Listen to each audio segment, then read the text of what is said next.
many of you hear about no available jobs? So we don't know what to do. There aren't any jobs available in the community. We live in a very rural community. This is a common barrier, right? No available jobs. There's so many people unemployed. So two solutions that I suggest that you, instead of focusing on no available jobs and we can't do it, so let's turn it on its head and say what's possible. I say let's tap the hidden job market and consider self-employment. So how do we tap the hidden job market? Here's the relationship part, okay? So we had the map that Cindy helped us do, the asset map, the last time. Recognize those three circles, right?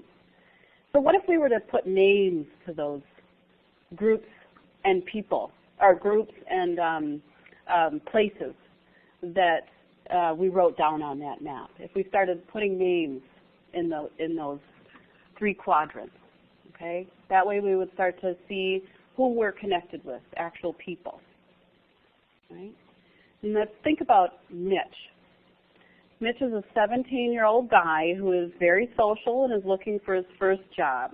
He's not sure what he wants to do, but he knows that he likes books, people, animals, and making food at home with his family. He is active and wants to live a healthy lifestyle. Mitch wrote down some names with his team about who he knew. And so here's just a basic list, about 15 names of people. And then we list their place of employment. We have people who work at Sears. We have people who work at restaurants, a bus company, an HVAC company, yoga instructors. We have all kinds of people. And then we have also listed their interests and their community involvement.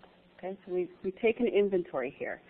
And as we look at this, we can see that there are a number of people that we could connect Mitch to explore workplaces, to learn about what employers are looking for, to have informational interviews, to have job shadows, to possibly ask about job potential possibilities, right, or work experiences.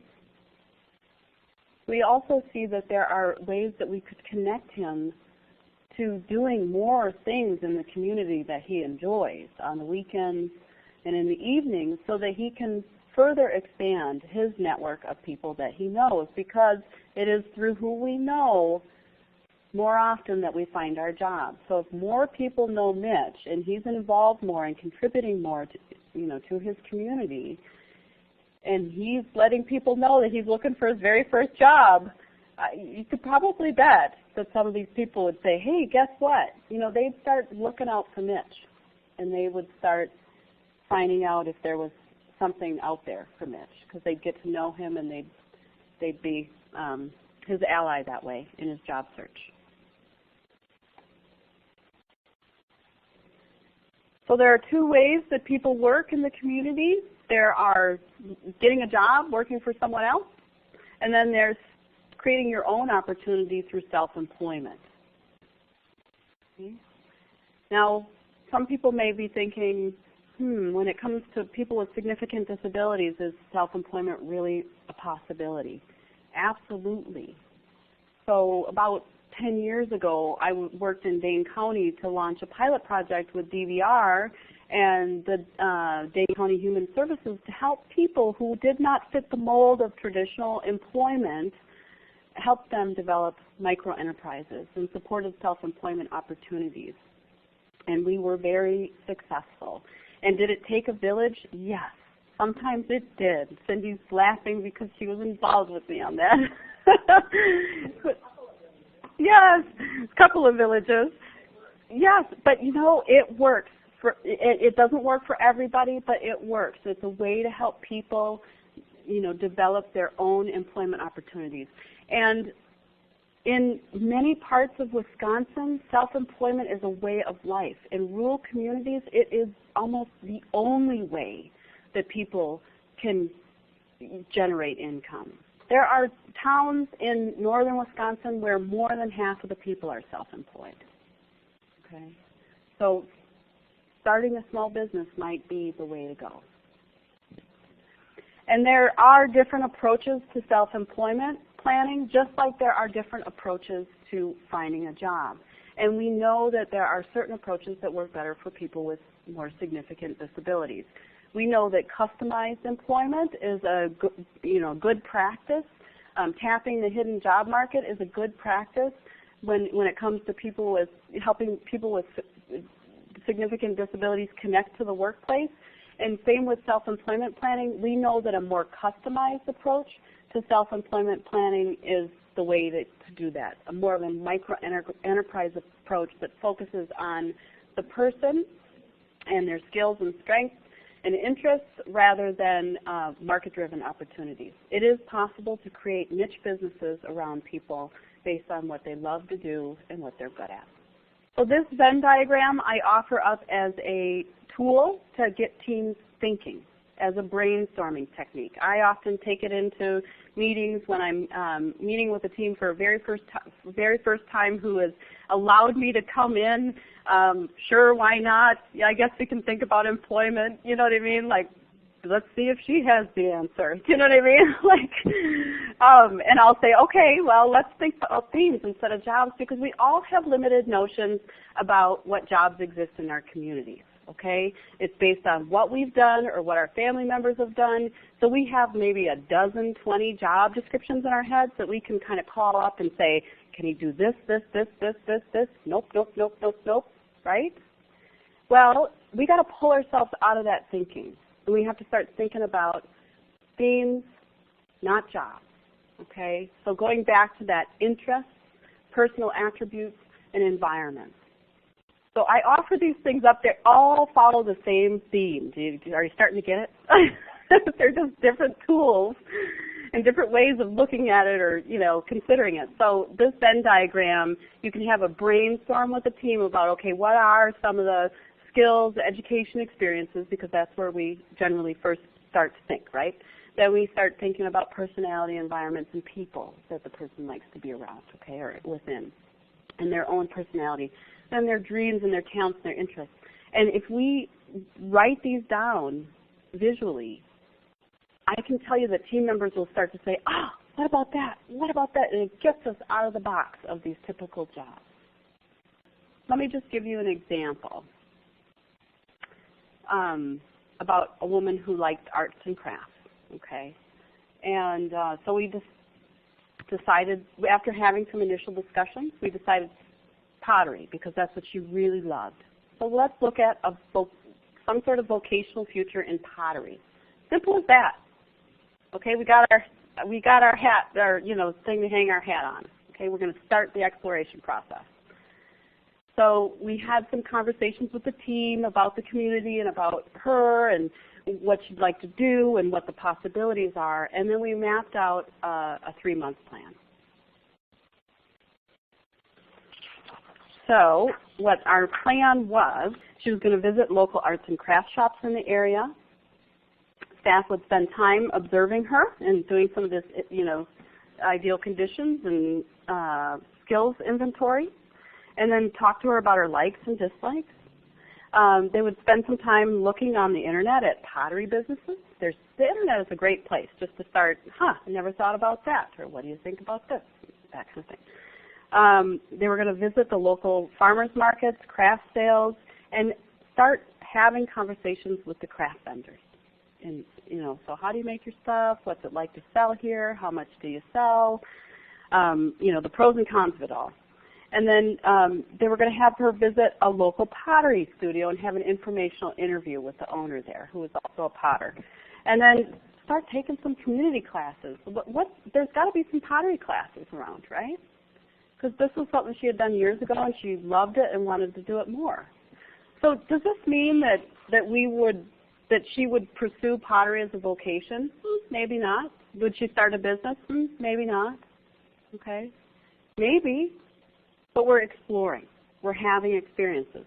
We're helping her understand herself, and we're understanding her so we can support her better.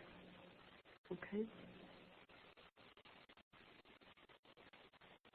but we have gotten off of the can't do it, not sure what to do, and getting into the action of exploring.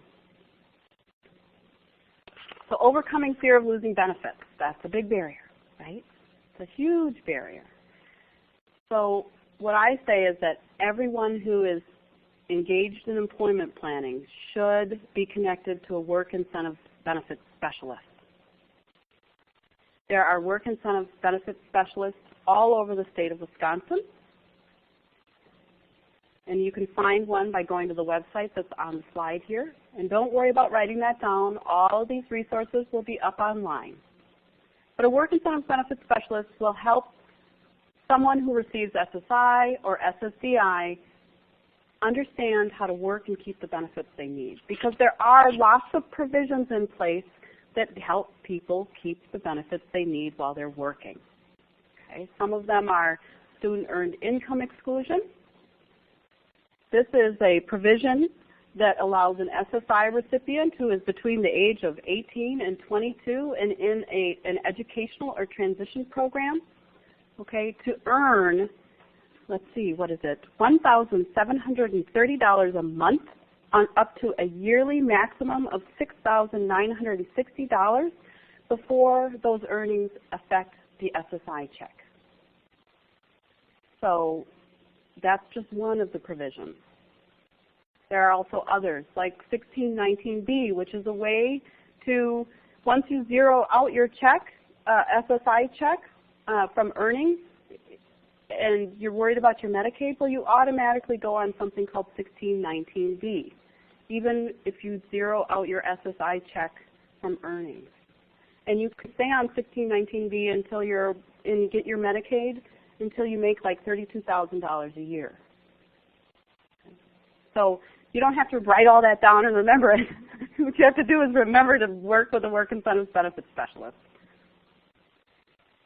Overcoming transportation barriers. Now there are options, okay? And I know it gets harder and harder in our rural communities, but people can learn how to ride the bus in places that have a bus system. Many communities have reduced fare taxi cabs in the community. I know my community has one. It's like $1.50 a ride, okay? There's also a ride share through the Department of Transportation website where they connect people who are looking for a ride and people who are willing to give rides. Okay, so you can go to, if you Google Wisconsin Ride Share, DOT, it'll come up and you can register to either give rides or get a ride. There's rides from others. So carpooling is pretty common. There are also ways to get a driver's license, whether you have a physical disability or a developmental disability. I know lots of people who drive. And then there are the specialized transportation arrangements. Okay. So I say, look into all of those and see what's possible. Support barriers. Now, we all rely on natural supports, and so no matter what level of support you feel that the student needs or your son or daughter needs, don't get in the way of those natural supports. Try to cultivate them as much as possible.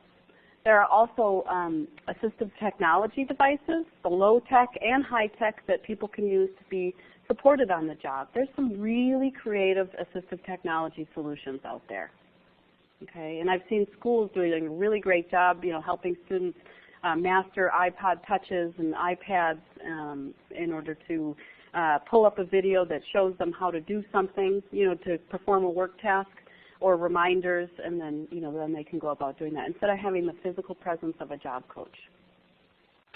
Also, there's an option of having workplace personal assistance with family care, if you're a family care member, and IRIS, and this is a different kind of support than job coaching. Job coaching is a specialized support designed to teach people job skills, whereas workplace personal assistance is more of the safety and supervision kind of supports related to disability. And then there's also a way to get really creative using self-directed support. And both Family Care and IRIS offer, self-directed support options to hire independent employment supports or co-workers even to provide those supports. So there's options there. And then overcoming education and training barriers. Did you know that there's a movement afoot to help open the doors of post-secondary education institutions for people with developmental disabilities? I see some people here clapping at that. It's called Think College. So if you have not heard of that, Google Think College Wisconsin, and it'll be in the resources too. And take a look at what's going on, because it's really exciting stuff. Also, meet with the Career Services and Disability Resource Services staff at the technical colleges and universities. If you feel that you need some post-secondary education training, meet with them, because they can help you understand what's possible. So they can work on accommodations and other things. A resource that I did want to clue you into was they're called self-directed employment planning modules. Okay, and this is on the In Control Wisconsin website. It's a series of recorded modules, that about 10 of them, that a person can take, whether it be a student or a family member helping a student or an adult, and or anyone who is engaged in employment planning, can take these modules. They're free, self-paced, and it comes with a workbook and a resource guide, and it will help a person develop an employment plan that then they can take to school or their DVR counselor or their long-term care staff and work with them on implementing that plan.